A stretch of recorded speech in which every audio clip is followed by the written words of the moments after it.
Welcome to Just Ranked, your favorite music ranking show, right? It's mine. I might be a little biased, but it's mine. What do? We take a musical topic and we rank our top four. This many. That many. Top four. Okay, I got that right. Okay. Really close. Close one.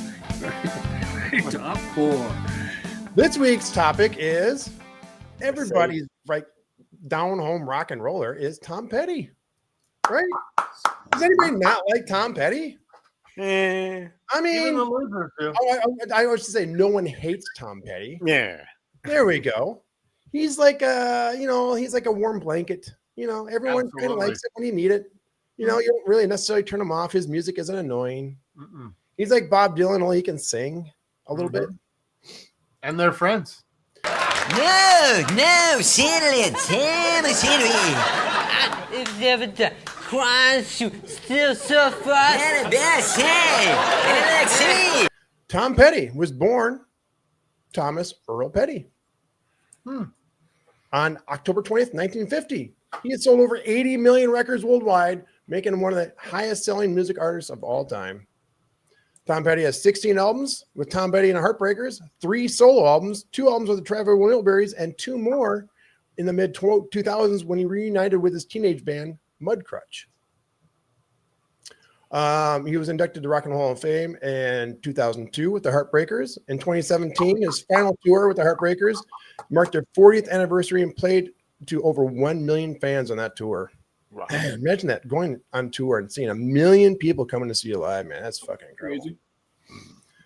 Just some highlights. Down the Torpedoes from 1979 was his commercial breakthrough, spending 7 weeks at number 2 in a Billboard Top 200. His Greatest Hits from 1993 is one of the best-selling albums, was selling 12 million in the United States alone. He received 3 Grammy Awards out of 18 nominations. He's well known in the music industry for fighting against record labels. One of the first guys really kind of do it, especially early in his career. In 1979, he was involved in a legal dispute with ABC Records, who he was signed with. When they sold to MCA Records, he refused to be transferred to another record label without his consent. So to fight back, he filed for bankruptcy to get out of his contract and signed to a new subsidiary, Backstreet Records. He's one of the few rock stars who has refused commercial endorsements, rejecting millions to keep his music independent of corporate branding.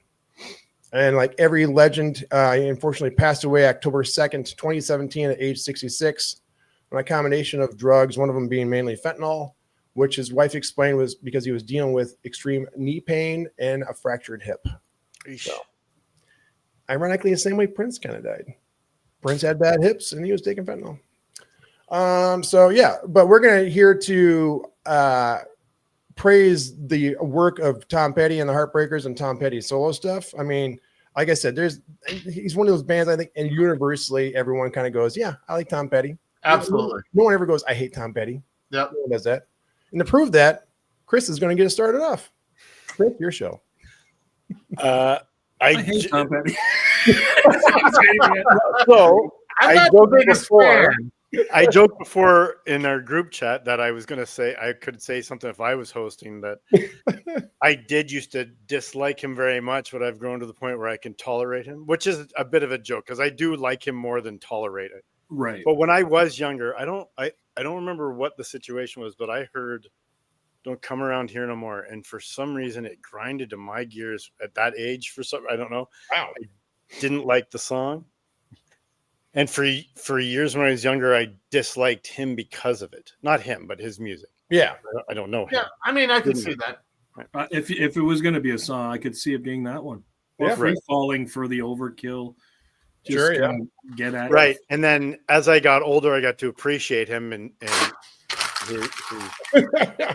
right away. I got to appreciate him and his standing in the industry, like how he does sound a little Bob Dylan-ish to me, but like clearer. Yeah, exactly. Yeah, you actually understand his words, right? Which is really not usually the style of music that I listen to. But growing up where I did, you heard so much classic rock or that style of rock. Yeah. On airplay and videos and stuff, and he had heavy airplay on much music. 1990, absolutely. Right. And also, I remember one or two of his albums being Columbia House purchases, or cassettes, I should say. Right. Oh, easy. So I'm going to go. I think that my list is fairly basic. Everybody's entitled to their opinion, but my number 4, I was going to say 1 again. Why do I always do that? Number 4 is Into the Great Wide Open. Good From song. 1991. Yep. Title track. It was the second single. Second single. Both songs were top 10s. What did it? Sorry, I'm trying to look at the charts. Here we go.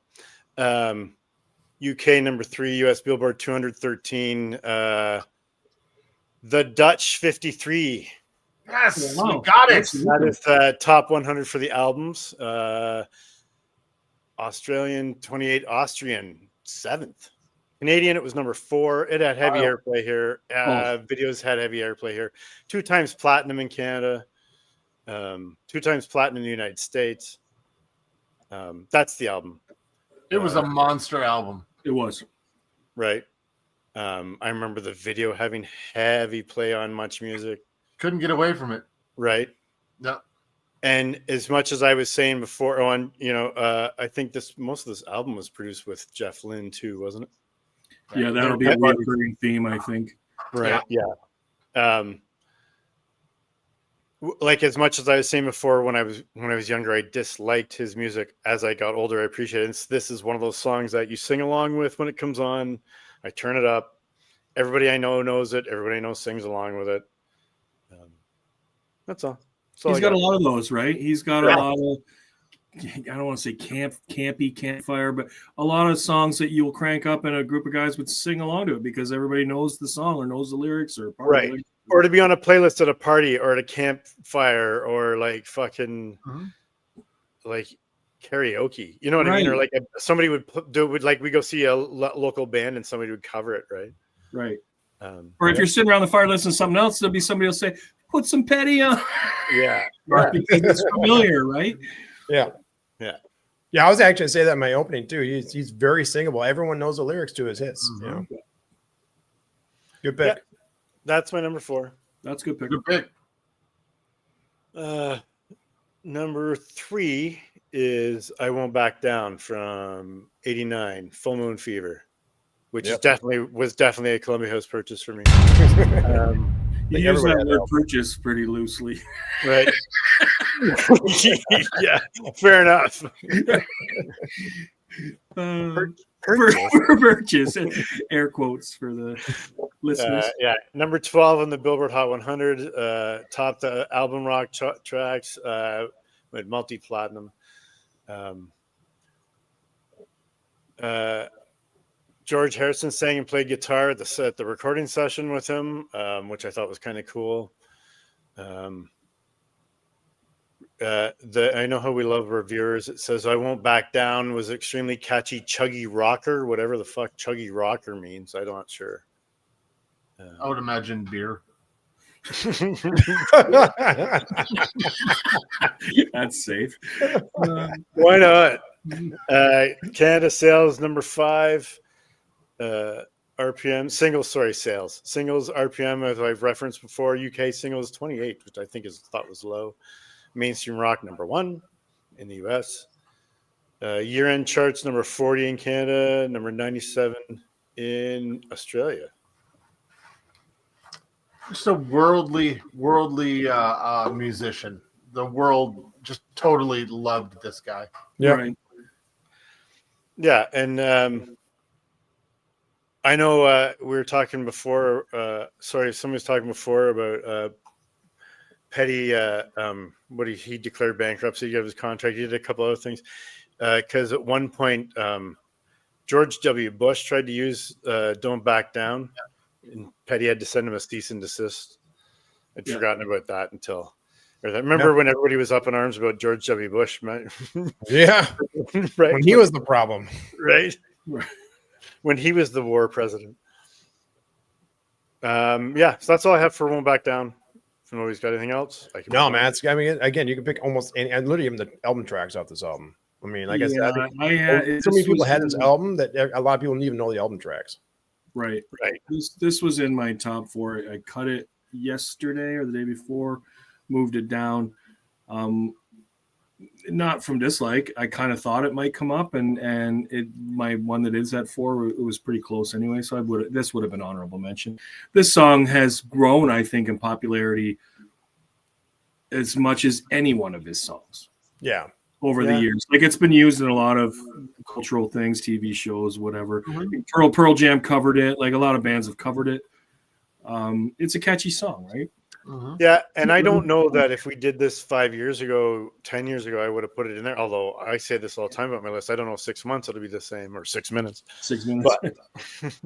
But I don't know. I just had I get a good feeling when I'm singing this song or listening to this song as well too, right? Yeah, it is a good vibe, right? Like, yeah, and I used to say I don't really like that. I don't like using the term vibe, but that's exactly what it is. It is. gives me a Right? good Sometimes vibe. it just feels, Yeah. right?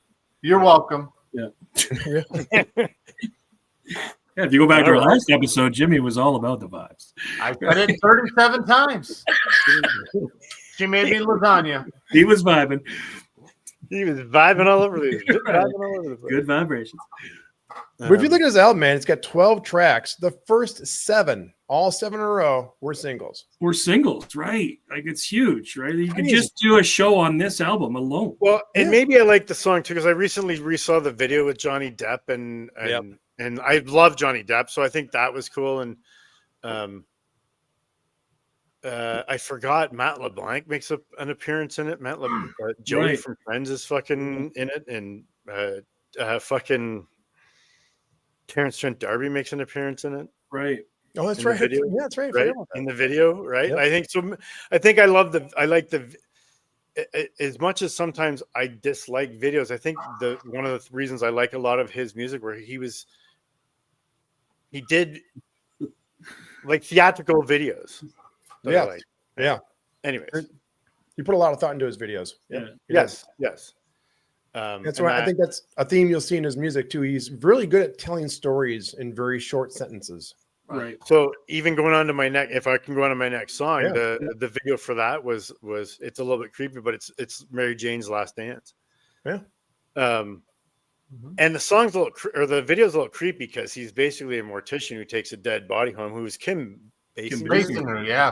Basinger? Basinger. Basinger, yeah. Mhm. Kim Basinger.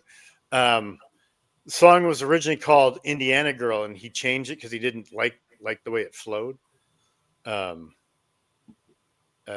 yeah, the video is really good, but a little creepy. Yeah. And when I was doing the research, I found a quote by Kim that said, when he said he wanted to do a video to one of his songs and he wanted her to star in it, she didn't even ask. She didn't care what it was.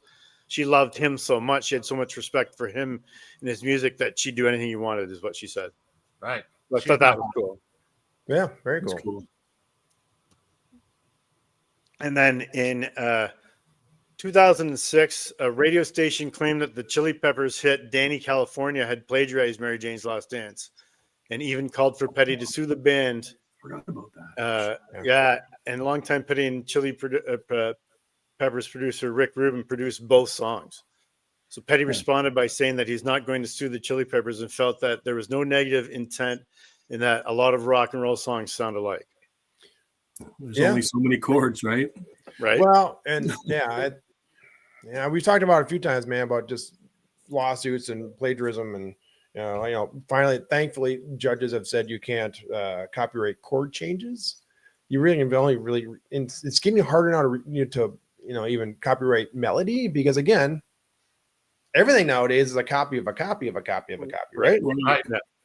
I mean, Artists are inspired by other artists, and it gets in their head, and before you know it, they're pretty close on the same song. with the old saying, good artists take and great artists steal.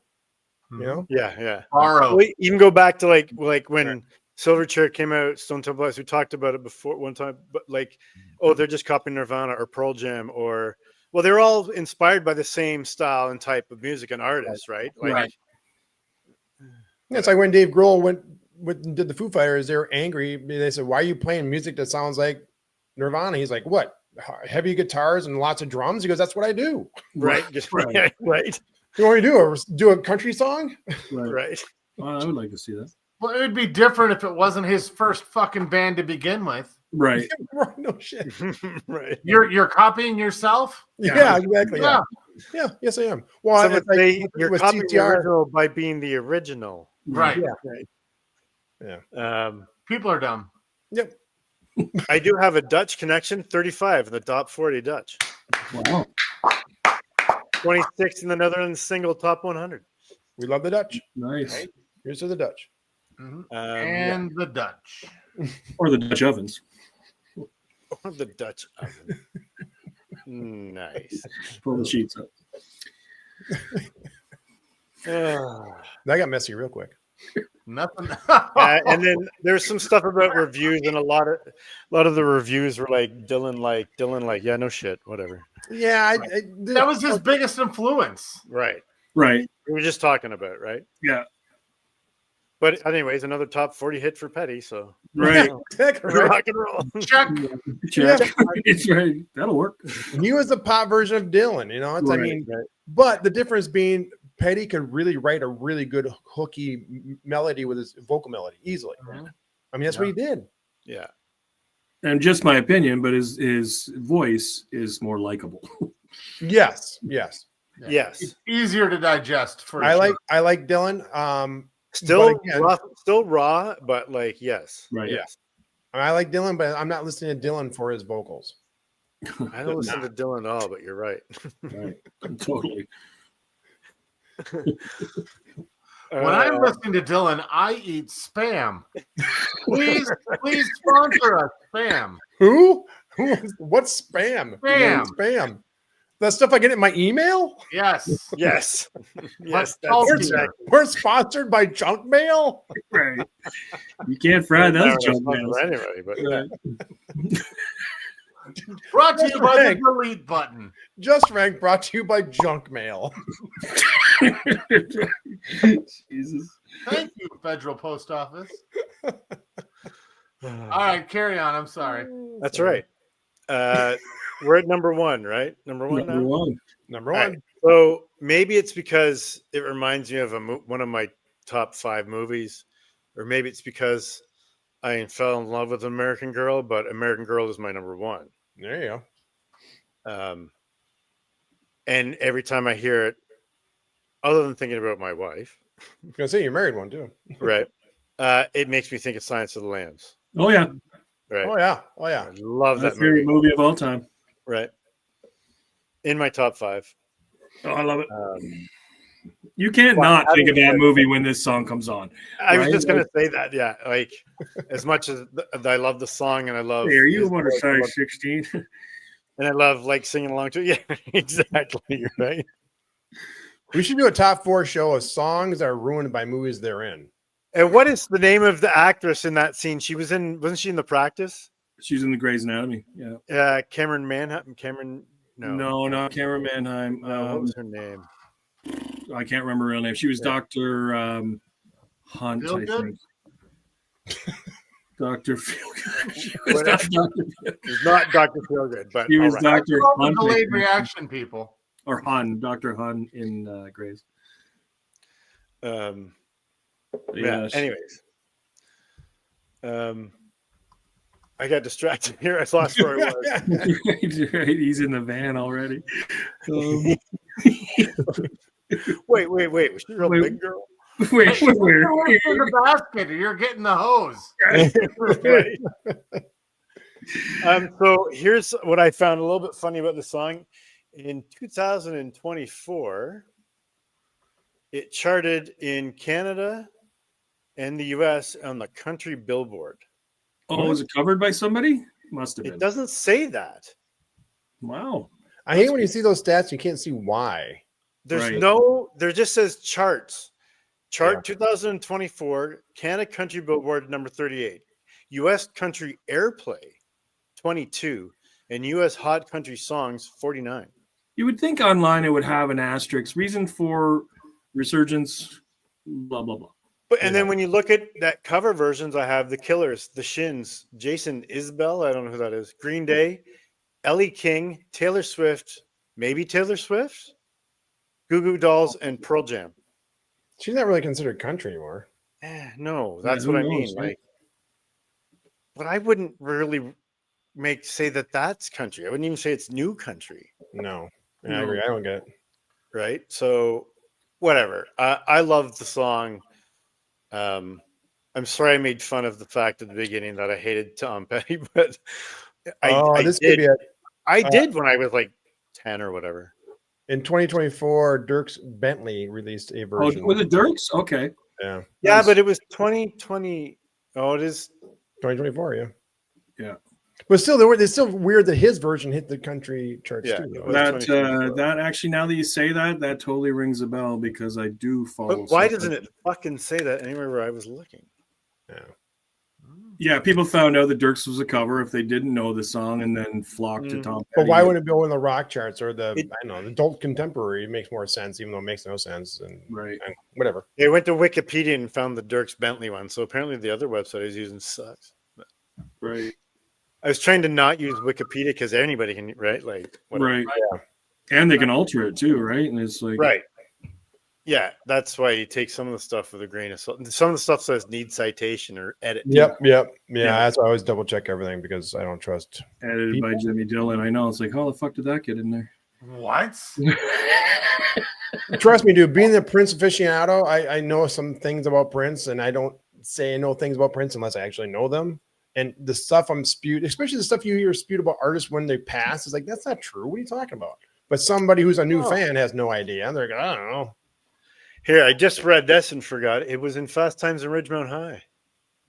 Yes, it was actually. Yeah, it was.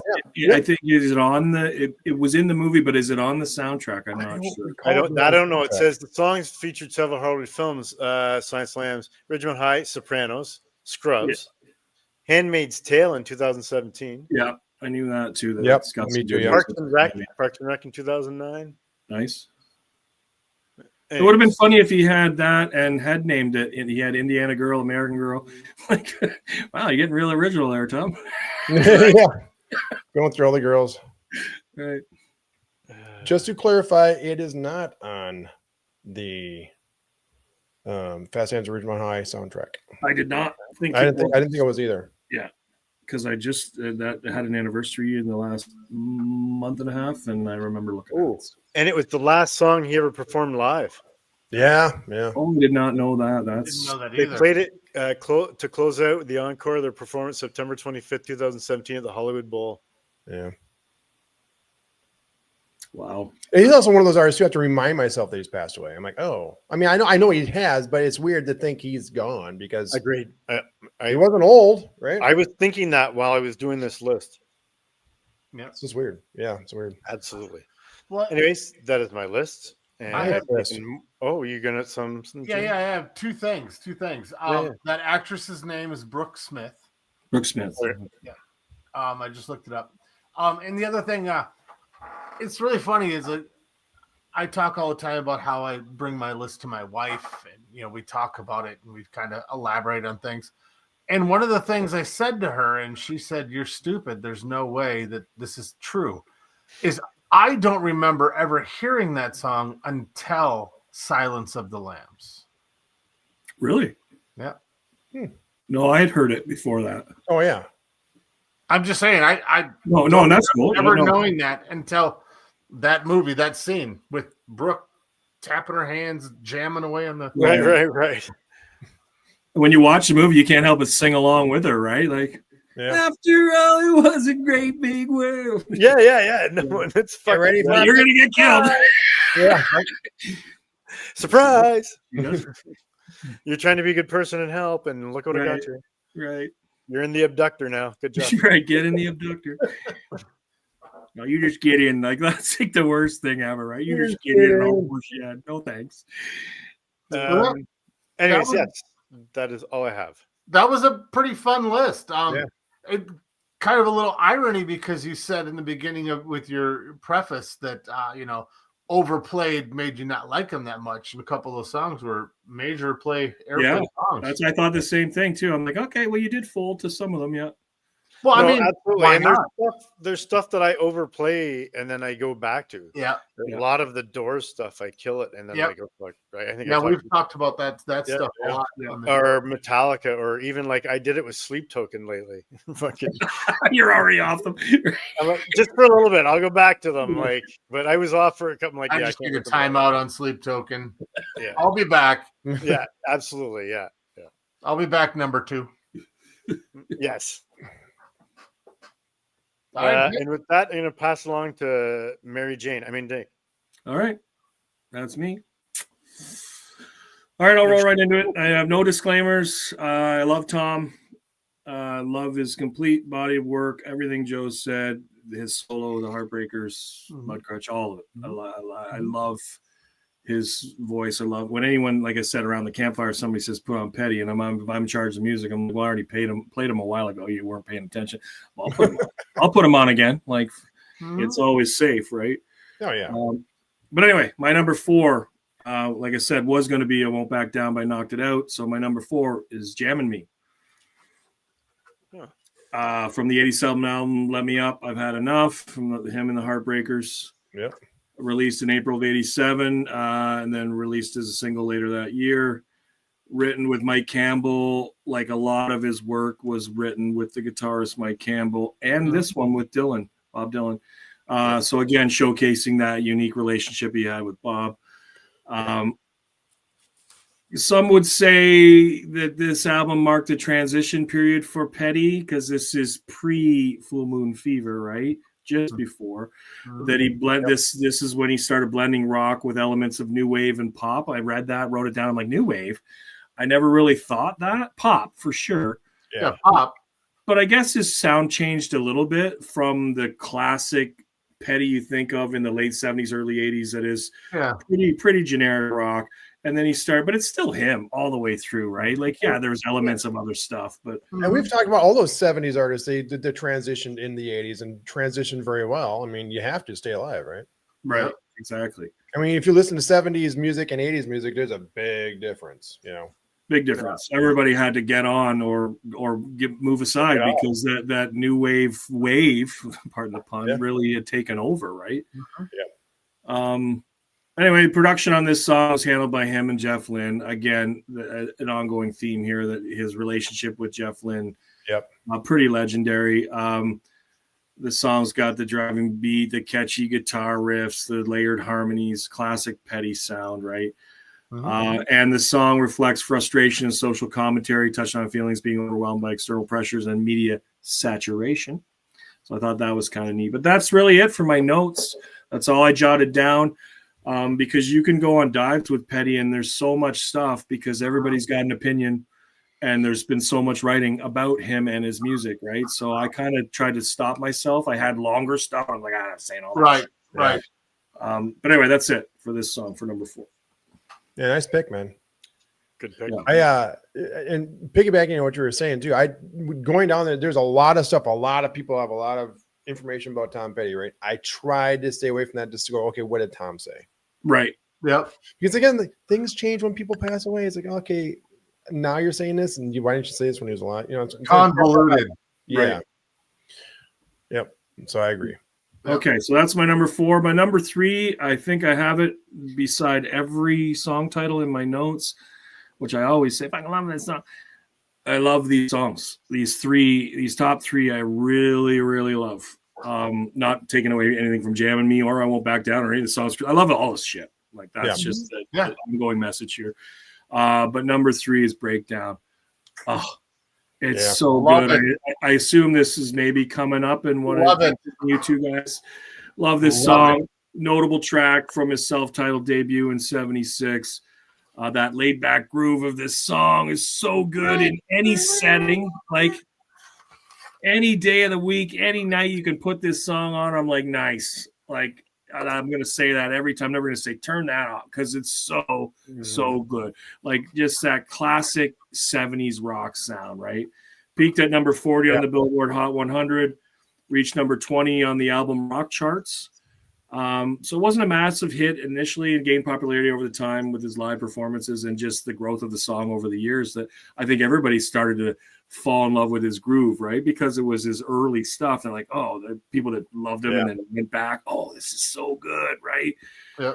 But that's kind of it. I have some bullshit I wrote down on the, acceptance in the face of heartbreak on the lyrics and stuff, but that's the breakdown. It's just such a classic song, right? It's just groovy, slow, groovy, chill, awesome.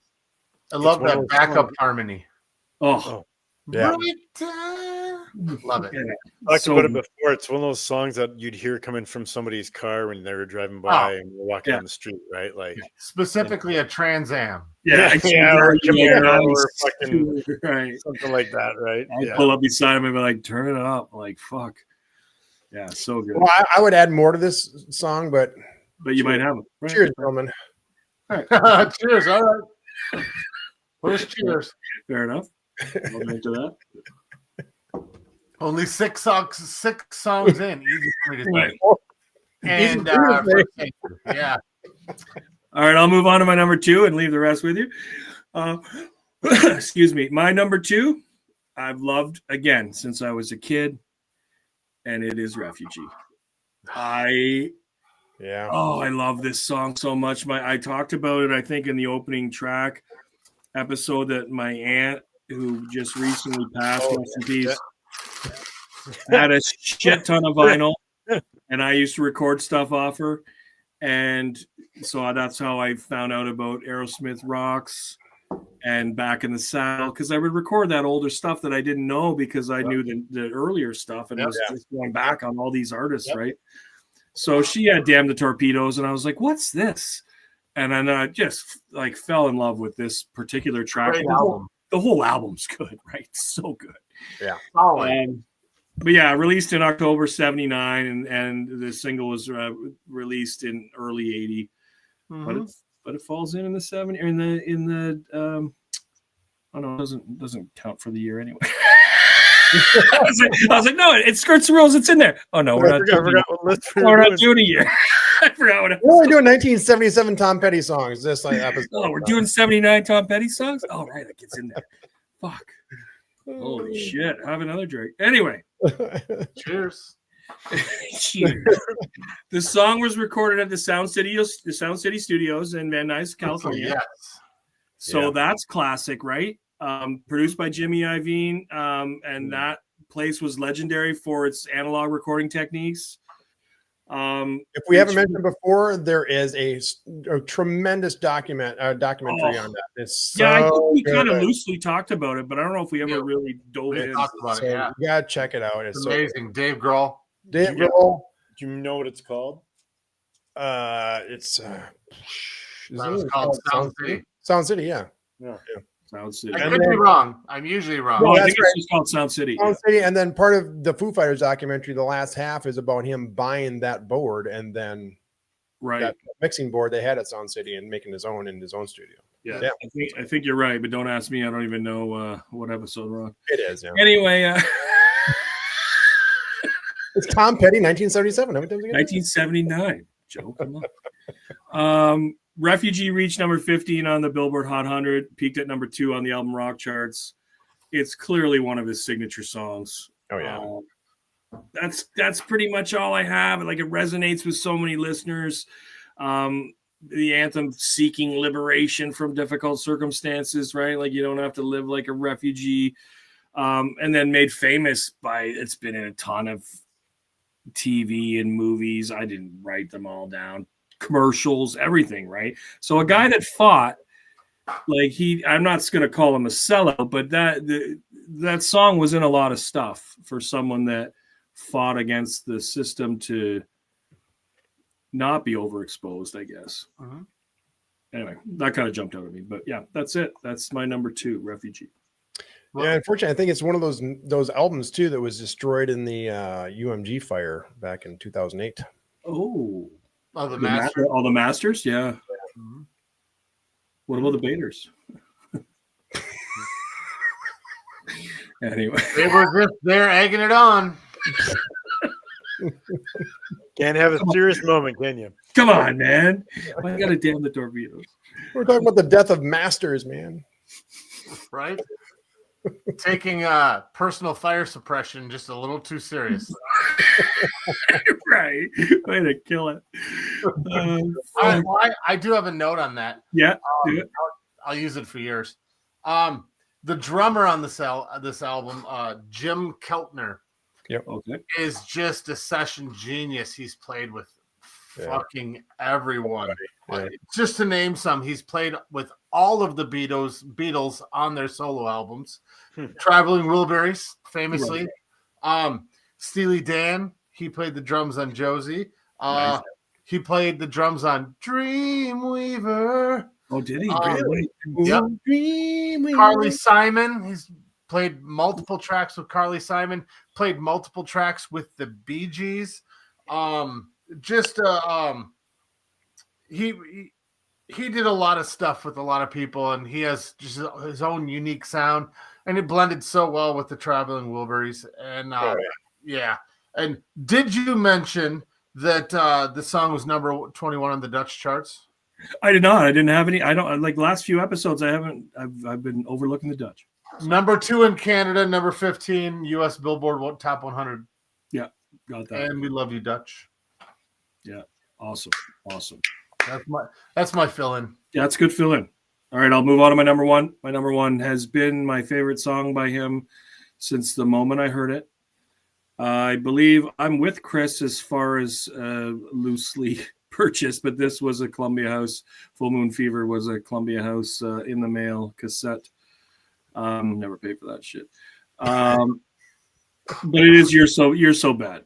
I love this song. This was hands down, like I said, easily as soon as we decided to do him, I'm like, well, You're So Bad's number one.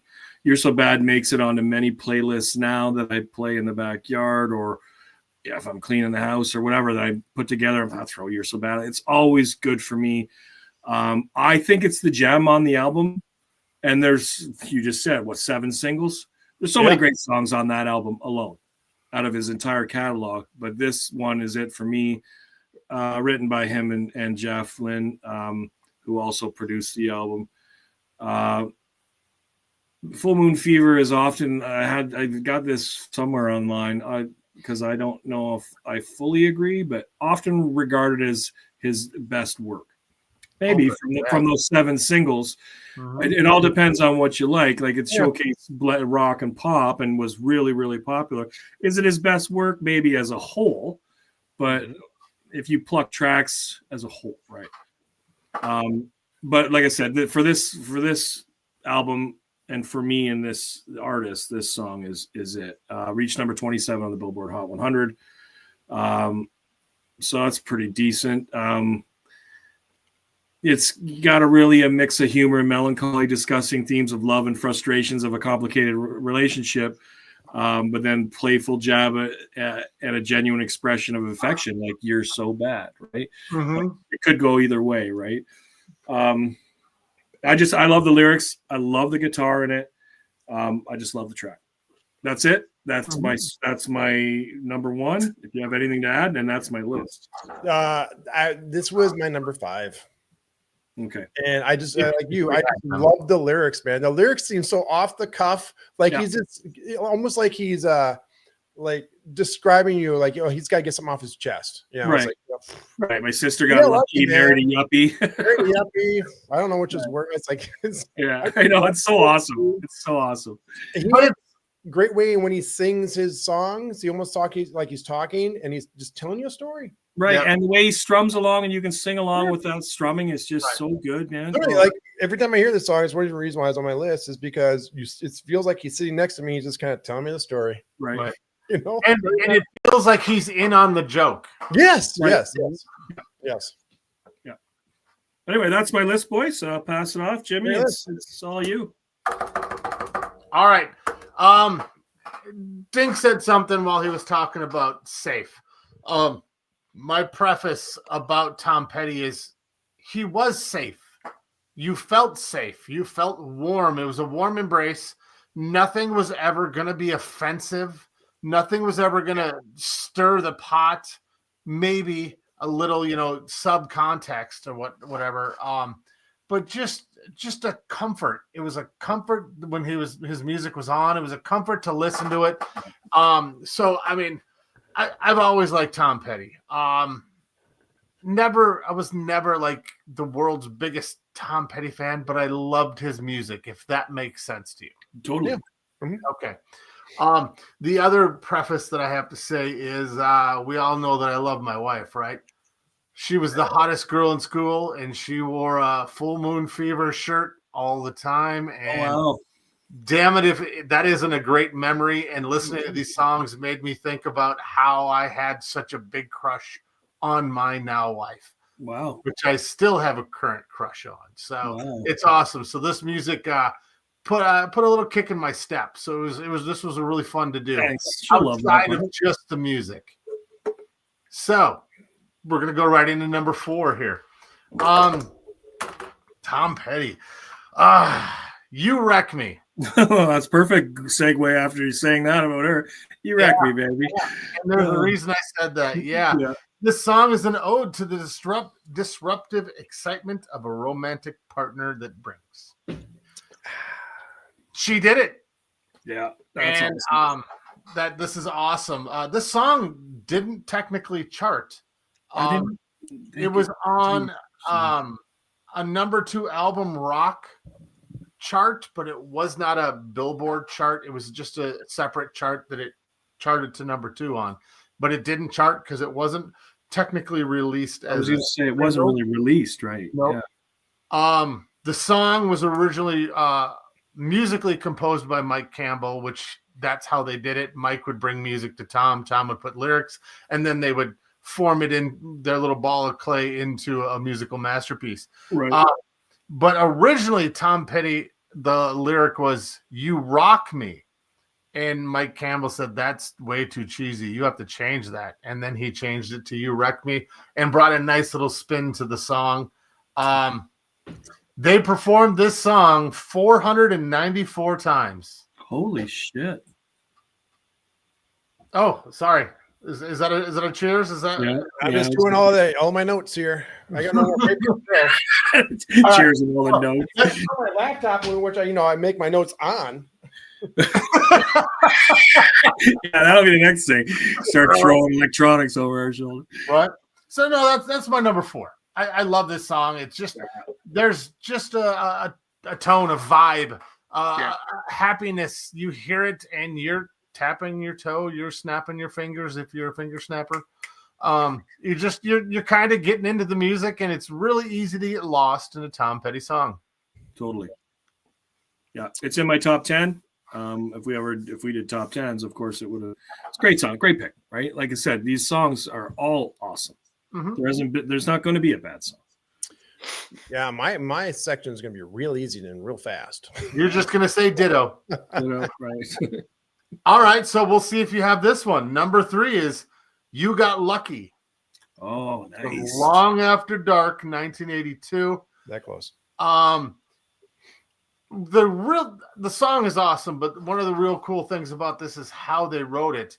They had the drummer just play something real quick, and then they looped it. They actually took the tape and it ran the physical tape, not digital like they do now, but it was an actual physical medium. They ran it all the way across and around the studio, and they had people holding it so they could run a loop of this song while they recorded. It's really, it's silly and childish, but it's kind of a cool story. Right. We were talking, I think Chris was talking about it, about the videos.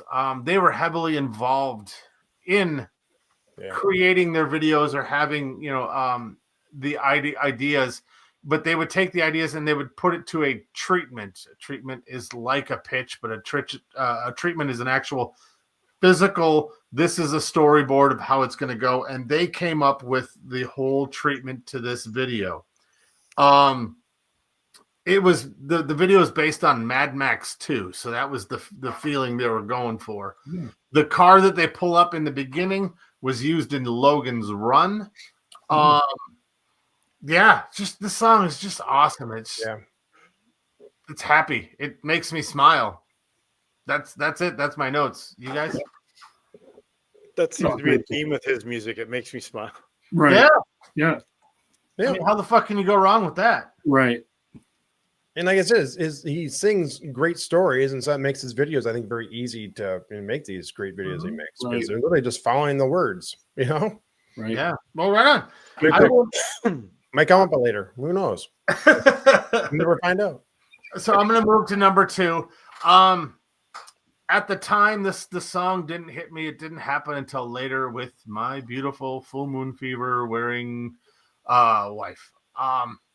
She loves this song and plays it a lot, and so I've been enamored by the song through her recently, and it's "Facing the Crowd," 1989, Full Moon Fever. Sorry, Joe. Great minds do think alike, though, brother. This is the 4th single from that album, and number 46 U.S. Billboard Top 100, number 25 on the Dutch charts, got you in again. Number 20 Canada RPM Top Singles. It's pretty straightforward. It's about falling in love with someone who used to be a face in the crowd, and you're just madly in love with them. Again, Jenny, I love you. That's it. Nice. Well, great lists, guys. Yeah, no, it's like I said, it like that album is so full of hits, like, oh my god. And it's such a high school memory, right? Like that album, right? If you were to pick 5 albums from high school, and we all were there at the same time, or right around the same time, that's in my 5. Tom Petty, Sepultura, those albums. Right? Right. Led Zeppelin. Right. All right. I have one more. I have one more. It was going to be Refugee, but you know me, I always have a hidden song sneak in there, and that is Even the Losers from the I can't even talk. Damn the Torpedoes album. Fucking love this song. Rolling Stone ranked it number 10, the number 10 song of his whole catalog. Wow. So I think Rolling Stone got this one right. It was not released as a single, except in Australia. It was released and it hit number 11 on the Australian charts. Good day, mate. Like, who makes that call? That only I Australia. was just gonna say that. Who decides that? That's such a weird. I mean, release it over there. We're good here. Why just there? Right. No. And the song, there's a theme you might be noticing on this. The song is about a girl named Cindy, who was a real person, and Tom had a junior high school crush on. One night they got together while they were kissing, junior high love. He said, "Damn, I need to become a rock star so I can keep Cindy." The next day he called her and she said, "Nope. Our relationship was limited to last night." So it's a sad, sweet, fun song. That's it. That's my list. Even the losers get lucky sometimes. Yeah. Even the loser. Yeah, good song, man. Yeah, so good. Very good. So, Goodness. So Joe, Yeah. you might have some stuff to talk about, maybe. So I'm gonna. I have a list of one. Well, at least go through the songs that are on your list. Let's say I have to ask the Canadian guys this. So, in the song, he has you know how it feels. That song. Mm-hmm. He's talking about smoking a joint. Yeah. In Canada, do they bleep out joint? Sometimes. Okay. I wasn't sure if it's just an American thing or what, because I know we're very sensitive about certain things. Yeah. Like boobs, but not blowing somebody's head off. I would find that they would bleep stuff out during the day, and then at night, Right. like after 8 o'clock, 9 o'clock at night, you could listen to the Right. radio and they wouldn't bleep stuff out. Yeah, Yeah, because that's the same here. Every time I heard that song on the radio, I'm like, is the United States the one bleeping out the fucking word joint? Really, joint? I know. And it's funny because I spent Left and high right, school bitch, memories. bitch, but not joint. Oh no. Right. Yeah. Full Moon Fever was high school memories, but let's get to the point. Smoking on a joint is college memories, and there was a lot of joints. Yes. Yeah, no shit. So anyhow, my number one. No, I was kidding. Because I thankfully that's the only one you guys didn't pick. So okay, I'll start with number 4. It's very fresh. It's a Face in the Crowd from Full Moon Fever. Jimmy's got all the high points, but I did find a video where Tom Petty talks about the song. He said he probably wouldn't say the song is about anyone specific, but you probably say it was about his first wife, Jane, who he was married with at the time when the song came out. And that's who he thought the song would be kind of about if he had to pick somebody. So, because at the time, because he said when he wrote the song, he wasn't famous. So, other note, Jesse Dillon directed the music video. Who is the son of Bobby? Bob. Not me. Not me. No, Bobby Dillon. Oh, okay. Yeah, Bobby Dillon. Unless your name is Bob, really? No. Bobby. Your father's name is. Yeah, again, this song, I just love, again, the story of him just talking about somebody in the face of crowd who's not anybody particular, but he's taking notice of and saying you're somebody, you know? Well, it's like you said about songs or stories, right? They're so cool, right? Even if you go back now and listen to his stuff and you've heard the song a million times and never really, and then you really, really listen to it as a middle-aged man, you're like, oh, fuck, this is good. Yeah. Like, and you know, I did the same thing recently over the last year or so. Are we middle-aged? I don't know. Well, it depends when you die. So I'm over-ripened. I am on the back nine. You're dying when you're 66, you're in your elderly age right now. Right. I would just say since we're all over 50, right? Oh, yeah. We're probably more than middle-aged, unless we're all going to be 100. I have nobody in my family who's lived to be 100. So No. yeah, we're all doomed. So anyhow, let's play. No man, anyways. My number 4 is A Face in the Crowd. So again, Good pick. it's a theme of everyone's talking about just the words and the story he tells. Yeah. My number 3 is You Wreck Me. You know, Jimmy got everything I was talking about. Again, just a master of words. And the difference between him and Dylan, like I said, about a year ago or a year and a half ago, I started getting into Dylan, like, who was ironically I hated. I used to make fun of Bob Dylan. It's like, oh, what the fuck? He can't even understand anything he's saying. Where are these fucking words? And then you really get into what he's talking about, especially of the day. It's like, wow, this is really deep shit. Well, Tom's kind of doing the same thing. Maybe not as deep sometimes, but he's singing it with a melody. Right. You know? And one thing we've talked about, I know Chris touched on it before too, and so did you, Dink, and so did you, Jimmy, that all of his lyrics are purposeful. And there's many songs that had different titles. Like the chorus had a different title, and then he went back to, I don't like that. Yeah. And he changed the title and changed complete context of the song. Right. You know? Everything was done with intent. Yeah. There was nothing. He would have been kind of cheesy, right? Like, yeah. You Rock Me. He's not wrong. I mean, and You Wreck Me, from You Rock Me to You Wreck Me completely flips the song over, right? Right. It doesn't mean the same thing at all. No. Right. So, and it's purposeful. So that's one thing I always got from him too. I never, because I started doing a deep dive, like I didn't see anything where he rushed anything, where this was the last song written and it was written in 10 minutes. I didn't see any of that. You know, there's lots of video out there of him and Jimmy Iovine fighting in the studio, you know, and not getting along because, you know, Jimmy's got one idea because Jimmy's a very successful producer and he's trying to get him more on the pop side, obviously, and he's trying to get him over poppy, and Tom's got his vision. And so everything was not just thrown together, you know.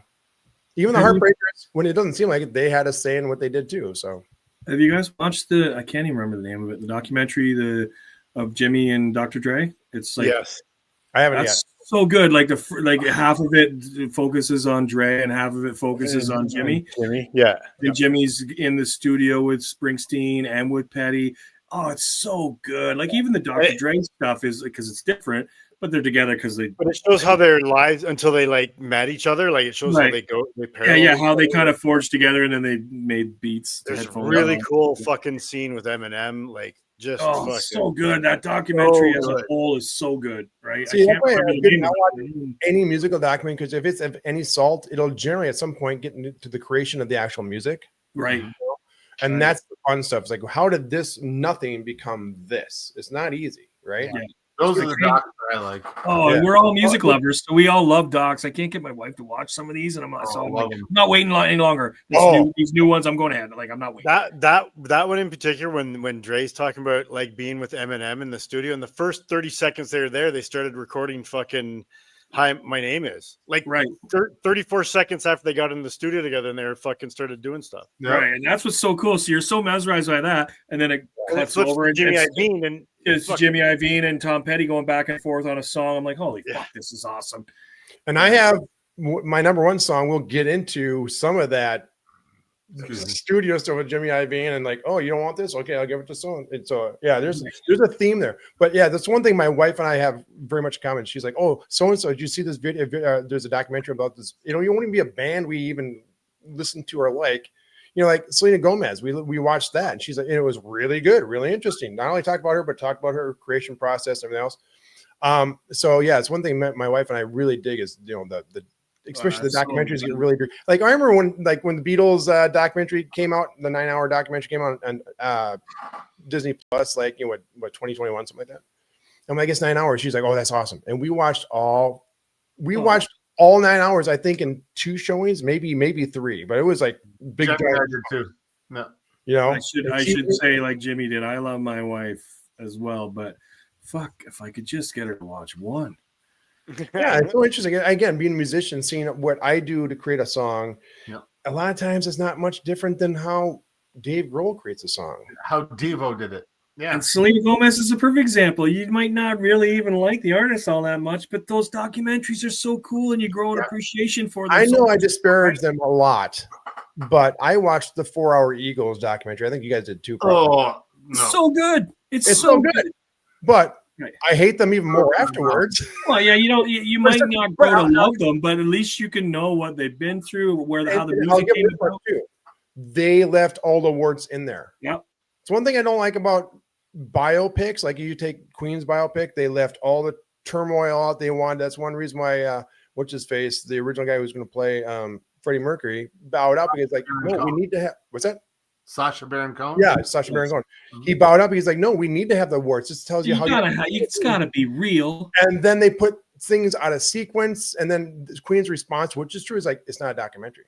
It's like, well, you're not being really honest here, though. I mean, it's more interesting if you have the real life stuff in there, And why are you ending at Live Aid? I know he got sick, but you had a couple more years there and some music. But they played it as he was sick, or like really sick, and towards the end of his life with the show. And like, that's not how it happened, man. Right. This weekend, Jenny and I listened to a podcast about, I think it's called What Went Wrong. And they take these really big movies and they kind of tear them apart. Yeah. Based on all the shit that happened wrong and the hard road it took. And there was so many different versions of this movie and so many different actors. Ultimately, what killed that movie was Brian May and Roger Taylor, because they ultimately, they were trying to have Freddie die in the middle and carry on with how Queen persevered and became, what they did.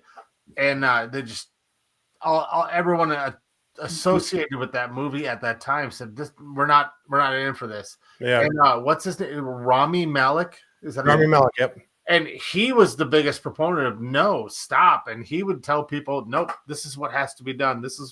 We need to change this. And so he was kind of the savior of that movie. So I actually like that movie. I liked it too, but yeah. I mean, I want this to be a podcast about podcasts, but I listen to and watch on YouTube because I do both now. But I listen to It Was a Shit Show, and they do the same thing. They'll take like a movie like that might even be the same one, and they take an hour and a half and they break it down of like how the hell did this movie get made? And it was just all the drama behind the scenes, and it's really interesting because I haven't even listened to the episodes about stuff that's not even movies I even care about, but because but the interesting part again is the trials and tribulations getting to that point, right? Absolutely. Anyhow, I didn't mean to. No worries. So again, and because we're gonna have a lot of dead time here, but number 2 is Breakdown. There you go, you guys. I will say this: Breakdown was kind of cool because I found out initially the main guitar lick was not in the song; it was the outro of the song. Oh, really? I didn't get that. And then Mike Campbell played the part, but one late night, Petty and singer Dwight Twilley were in studio together, just kind of listening to the song, and Twilley goes, "That guitar lick, why is it the end of the song and not the song?" Right. And then Tom Petty's like, "Yeah, you're right. That's really catchy." And so literally he called the Heartbreakers in at 2 a.m. in the studio, and they recut the song with obviously the song starting out with that guitar lick. So Yeah, very catchy. again, I like that stuff when you find out where they got from point A to point B, because it's not simple as like I think a lot of people think an artist just goes boom, here's the song. Right. It doesn't happen that often most times, right? Yep. And just to get to the point, my number one is one no one picked.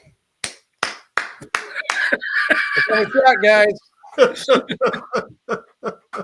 And it's the most un-Tom Petty song there is, but it is Don't Come Around Here No More, from the album Southern Accents. It was number 6 in 1985. This is always my number one Tom Petty song. Always. Again, it tells a story. It's very, even the music is very visual. Then you add it to the video. Well, the video is only just Alice in Wonderland, but the song is Alice in Wonderland, right? But I didn't know what I know now because, of course, I did a deep dive. Well, the song was written by Tom Petty and Dave Stewart of the Eurythmics, which makes sense because the keyboards. Yeah. The song was initially written by Dave Stewart after having a one-night stand with who? Annie Lennox? No, Stevie Nicks. Oh, I know, but I thought it was funnier if it was. Jack Nicholson? One night after she broke up, actually a night they had gotten together a night after she broke up with Joe Walsh. So, and then along the time when he was talking to her about the breakup, she had uttered the words, "Love don't come around here no more." Wow. Stewart recorded the demo that consisted of the drum machine, synthesizer, electric sitar, and no lyrics, and just the title. So the song was meant for Stevie Nicks. So longtime producer, early producer of Tom Petty, Jimmy Iovine, suggested Stevie Nicks record the song, and they were working on the song. But she wrote her lyrics, and he thought they were too Shakespearean and too cerebral, and wanted to have probably just too weird, and have another kick at it. So Nicks left the studio. Well, that prompted Iovine to invite Tom Petty into the recording studio to complete the song. That night, Nicks returned the next day to find that Petty, Iovine, and Stewart had recorded the song in her absence. Right. SARS. I couldn't find anywhere what her thought was. I found it in two different spots where this story is real. I couldn't find her reaction to it. Knowing her, she was probably like, whatever. Yeah, probably. Again, that's how a lot of these people are, because it's like, if it's not working with me, what am I going to do? You take it. I'll take a small baggie. You take it. And at first, a lot of the Heartbreakers weren't a fan of the song, but later warmed up to it when they started putting their little flair to the song. And the song hit number 13 in the U.S. and number 20 in Canada. Nice. Yeah. Again, I've always considered this the anti-Tom Petty song because it sounds nothing like Tom Petty's catalog. Right. But it's always my favorite Tom Petty song. Was this your song you didn't like, Chris? Was this? Yep. Yeah, that's what I thought. That was when I was like young. Yeah. But, as soon as you said, I was like, this has come up earlier, but it hasn't been mentioned. Oh no, it was disliked versus the number one. Yeah. That's cool. Now, when he says it, go back and watch my reaction. Yeah, I thought there was a reaction. I might have to zoom in when I edit the episode. right. Love it. I'll be like, It might just a sigh. There was probably just a sigh. Well, you mentioned Dave Stewart. Wasn't he integral with Traveling Wilburys? Wasn't he part of that whole? He was involved. Yeah, he was involved. Yep.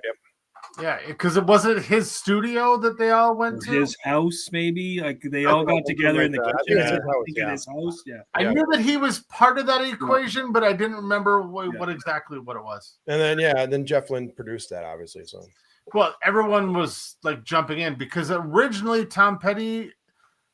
Please correct me. Tom Petty was playing on a Cloud 9 George Harrison song. Yes. And Jeff Lynne said, "Oh, I can do something with that." Yeah. And then Tom Petty said, "Well, hey, I want to go." And they're like, "Well, Bob Dylan, you should be here too." And then they wrote. Well, the thing is, when Tom Petty said, "Well, I think Bob would like to do this," like Bob doesn't sing with people. What? No, and they didn't believe him. And Bob was like, "Okay." Oh, and then we got to get Roy. Like, yeah. That's a cool story too in itself. I'm again not a huge Wilburys fan, but I like the whole gathering of that group because it's just it's the meeting of the greats, right? Whether you got into Roy Orbison, or if you didn't, you still respect him what he did. And I might When be you think of wrong, that but group, go ahead, Chris. sorry, I might be wrong, but I seem to remember the time being a big surprise that they all did that, right? Yeah, it Like, was, especially Dylan, because Dylan didn't sing with people and he didn't do groups. Right. But then when you think about it, this is what I was going to say. It makes perfect sense. Maybe Absolutely. not so much Roy, but the rest of them, because Lynn But and even him, Dylan they and also Buddy were all working together sound anyway. yeah, absolutely, yeah. I mean, it would make more sense. I mean, they had a Beatle in there, right? I could see instead of Roy Orbison more like a Mick Jagger, you know. Right. But Roy added that little extra flair they didn't have with the other three guys, because Right. you guys are kind of pretty close vocally, right? Well, I mean, that whole thing it's one of those things. Is the story better than the book? Is the book better than the story? Right. So it's all perception, and I actually it's happy music. And Yeah, it is. Yes, it is totally. snap your fingers, tap your toes. At the time, it was just like, all right. But then at the time too is I think it wore me down. I thought I was too. This was not my demographic, right? I was like, And you were in high school too, so right, you had to really fall for it, or you're like, I was too busy listening to White Doctor, Lion right. and Sepultura. Metallica, right. and Somebody said put the Wilburys on. You're like, ugh. And now it's like I go through stuff like I appreciate it. Like I said, Oh, I love it. absolutely. I still do.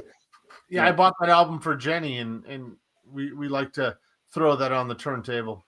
Yeah, I do prefer the first album over the second album. Yes. I will say.